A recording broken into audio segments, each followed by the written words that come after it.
எல்லோருக்கும் வணக்கம். திருவள்ளுவரின் காமத்துப்பாலிலிருந்து ஒரு பாடலுடனே பார்க்கலாம். 1101வது பாடல். இந்த பாடல் ஒரு அருமையான கருத்தினை கூறுகிறது. இந்த கருத்து எனக்கு இப்பொழுதுதான், இது திருவள்ளுவர் சொன்ன பிறகுதான் இப்போ இப்படி ஒரு கருத்து இருக்கிறது என்று தெரிய வருகிறது. இப்படிப்பட்ட கருத்தை வேறு எங்கும் படித்ததாகவோ இல்லை கேள்விப்பட்டதாக கூட தெரியவில்லை. சினிமாவில் நிச்சயமாக வந்திருக்காது. சினிமாவிற்கும் உண்மையான ஆண் பெண்ணில் நடக்கும் உறவிற்கும் சினிமாவிற்கும் எந்தவித சம்பந்தம் இல்லை. சினிமாவில் வரும் ஆண் பெண் உறவுகளை நீங்கள் எடுத்துக்கொள்ளார்கள். அவை அனைத்தும் காதல் என்றால் என்னவென்று தெரியாதவர்கள் எடுத்த படம். எனவே அதை பற்றி நீங்கள் கொஞ்சம் கூட கண்டு கொள்ளாதீர்கள். காதலை தெரிந்து கொள்ள வேண்டும் என்றால் காமத்துப்பாலை எடுத்து படியுங்கள். இதில் இந்த குரல் என்ன சொல்கிறார்?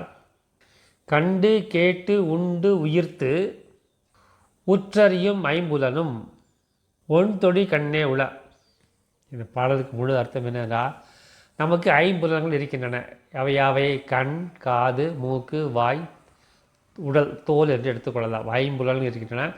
ஐம்புலன்களுக்குமே ஒரு இன்பத்தை தருபவை இருக்கின்றன. கண்ணினால் அழகான காட்சியை பார்க்க முடியும். காதினால் இனிமையான இசை இல்லை சொற்களை கேட்க முடியும். நல்ல உணவை ருசிக்க முடியும். நல்ல மனம் இருக்கும். உடல் அதுபோல் தோலுக்கும் ஒரு நல்ல உணர்ச்சிகள் தரக்கூடிய இருக்குது. இந்த ஐந்தும் தரக்கூடிய ஒன்றே ஒன்று இருக்கும் என்றால் அது ஒரு பெண் தான்.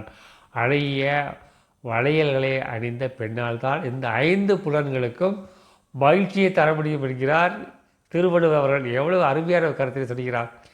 ஒரு பெண்ணை பார்ப்பது, ஒரு அழகிய பெண்ணை பார்த்து நமக்கு சந்தோஷம் கிடைக்கும். அதுவும் நம்மில் காதல் கொண்ட பெண்ணை பார்ப்பது நமக்கு சந்தோஷம். அந்த காதல் கொண்ட பெண்ணின் பேச்சை கேட்பது நமக்கு இனிமை. அந்த பெண் அருகில் வரும்போது அவளுடைய வாசம் நம் மீது படும்போது அது ஒரு அருமை. அவள் சமைத்த சாப்பாடை சாப்பிடுவது இன்னும் அருமை. அவளை கட்டி தழுவும்போது நம் உயிருக்கு உடலுக்கு ஒரு இன்பம் கிடைக்கிறது. இந்த ஐம்புலன்களுக்கும் இன்பத்தை தரக்கூடிய ஒன்று உண்டு என்றால் அது ஒரு பெண் மட்டுமே என்கிறார் திருவள்ளுவர்.